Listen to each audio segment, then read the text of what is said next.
My name's Stuart Hammersley. I'm a New Technologies Manager here at Daymel and Pinsent School. We're a special needs primary school for a variety of needs, including moderate learning difficulties, severe learning difficulties and a high proportion of ASD children. iPad was introduced here at Daymel and Pinsent approximately 4 years ago through a small pilot scheme of approximately 30 iPads. 3 months later we rolled it out one-to-one throughout the school. We were looking at it, using it as a tool to let children to be able to express their learning in engaging and interesting ways. My initial thoughts were excited, something different, something that would engage the children, help them overcome barriers to their learning, but also some concerns. Would it be a fad? What training staff would need? What would be the cost to the school? Academia have been critical from the very infancy of the project as an advisory board to tell us exactly which products we should be buying. They've also been critical in providing us with CPD, high quality CPD for our staff. Also been very important in driving the RTC forward from the very start of our journey with it. We know for teaching staff and knowing the children that it's made an impact to their learning. And the evidence is clear from the enjoyment that they have to make films and express their learning using different technologies. And I would argue that a lot of the children inside our institution are possibly working at a higher level with the use of new technology than their counterparts in mainstream schools.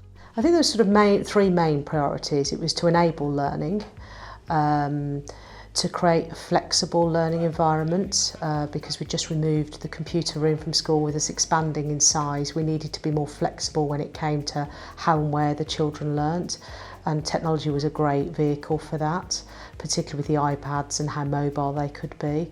And then it was about trying to capture that learning, and again many apps on the iPad have enabled us to do that and capture that learning and the progress the children have made. I'm Ryan, I'm 11 years old. I like using the iPad because I'm very good at technology. I like using iMovie and GarageBand most of the time. I just you know, make little films with all like the videos and pictures and stuff. So we use Book Creator. We've been making like our science books, our maths books. We've been combining our lessons into one book. We have a boy currently in year 6 here called Caleb. He has used iPad for 3 years inside the classroom for his teaching and learning. He also uses it a lot at home. He is on the autistic spectrum. He finds it really engaging to create digital media, whether it be films, pictures, books, using his iPad to express his learning. When is Christmas?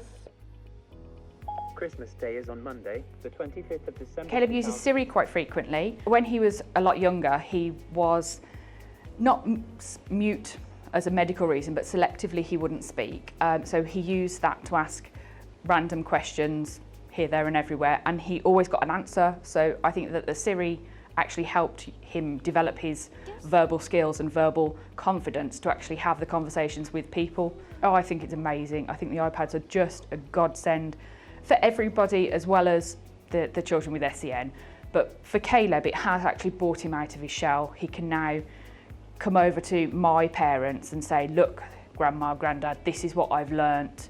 This is how you can do this. And he's actually teaching my parents and my grandparents how to do things on the iPad. That it is something that he could take further in later life because of that love for it. So I think it is a godsend. They are intrinsic to the teaching and learning successes inside the school on a daily basis, almost a lesson by lesson basis.